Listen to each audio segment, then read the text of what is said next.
93. ildə Azərbaycan parçalanmaq, bir ölkə kimin, müstəqil devlət kimin məhv olmaq təhlükəsi qarşısındaydı. Azərbaycan xalqının taleyində böyük əhəmiyyət daşıyan elə günlər var ki, həmin günlərdə onun gələcək həyatını müəyyən edən mühüm başlanğıcların əsası qoyulub. Belə günlərdən ən önəmlisi tariximizə qızıl hərflərlə yazılmış 15 iyun Milli Qurtuluş günüdür. Bu gün Azərbaycan xalqı üçün sadəcə təqvim bayramı deyil, böyük ictimai, siyasi və tarixi əhəmiyyətə malik bir gündür. İyunun 15-i xalqımız üçün əsl qurtuluş tarixidir. Bu tarixi yaradan isə Azərbaycanın müstəqilliyinin qorunub saxlanmasında, möhkəmlənməsində, inkişafında müstəsna rol oynayan, daim xalqına arxalanan ümumilli lider Heydər Əliyevdir. Heydər Əliyevin adı tariximizə həm də böyük xilaskar kimi düşüb. 20-ci əsrin sonlarında yenidən müstəqillik qazanmaq kimi tarixi fürsəti əldə edən Azərbaycan qısa vaxtdan sonra onun itirilməsi təhlükəsi ilə üzləşdi. Ölkədə hakimiyyət böhranı 1993-cü ilin iyununda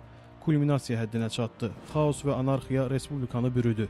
Vətəndaş müharibəsi dərəcəsinə yüksəlmiş qarşıdurma nəinki dövlət müstəqilliyimizi, hətta milli varlığımızı belə birbaşa hədəf aldı. Beləliklə 1991-1993-cü illər ölkəmizin müasir tarixində hərc-mərcilik, özbaşınalıq, avantürist eksperimentlər dövrü kimi xatırlanır. Bütün bunlar isə həmin dövrdə yeni yaradılmış müstəqil dövlətə liderlik xüsusiyyətlərinə malik olmayan, siyasi hadisələrə qiymət vermək, gələcəyi görmə imkanlarından məhrum olan, adi vəziyyətdən belə çıxış yolu tapmağa qadir olmayan şəxslərin rəhbərlik etməsinə görə baş verirdi. Hadisələri düzgün qiymətləndirə bilməyən o vaxtki iqtidar əhali arasında gündən-günə nüfuzunu itirir, baş vermiş proseslərdən düzgün nəticə çıxara bilmirdi. Azərbaycan torpaqlarının Ermənistan silahlı qüvvələri tərəfindən davamlı işğalı, getdikcə gərginləşən siyasi vəziyyət, əhalinin gündən-günə ağırlaşan sosial durumu ölkəni bu bəlalardan xilas edə biləcək, xalqı öz arxasınca aparmağa qadir liderə ehtiyac olduğunu şərtləndirirdi. Cəmiyyətin bütün təbəqələri əmin idi ki, müstəqilliyini yenicə bərpa etmiş ölkəni düşdüyü ağır və dözülməz vəziyyətdən çıxarmağa qadir yeganə şəxsiyyət məhz ümumilli lider Heydər Əliyevdir. Əslində bu, bütün xalqın ürəyinin səsi idi. Xalqımız Heydər Əliyevin ətrafında sıx birləşməklə öz gələcək taleyini özü həll etmək niyyətində idi. Beləliklə 1993-cü il iyunun 9-da Ulu Öndər Heydər Əliyev xalqın çağırışına səs verərək Bakıya qayıtdı və Azərbaycan Xalq Cümhuriyyətinin taleyindən daha dəhşətli hadisələrin gözləndiyi ölkəmizi bəlalardan, müsibətlərdən xilas etdi. Həmin gün sözün həqiqi mənasında ölkəmizin taleyində dönüş anı oldu. Böyük qurtuluşa doğru mühüm addım atıldı.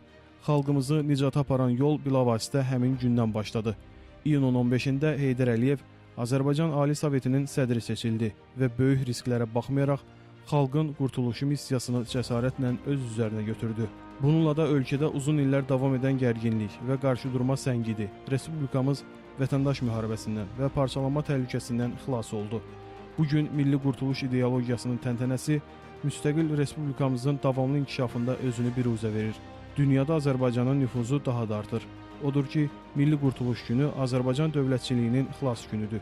Qurtuluş günü Azərbaycanın xaosdan, anarxiyadan, hərc-mərcilikdən, özbaşınalıqdan, parçalanma təhlükəsindən qurtulduğu, sabitliyə, əmin-amanlığa qovuşduğu gündür.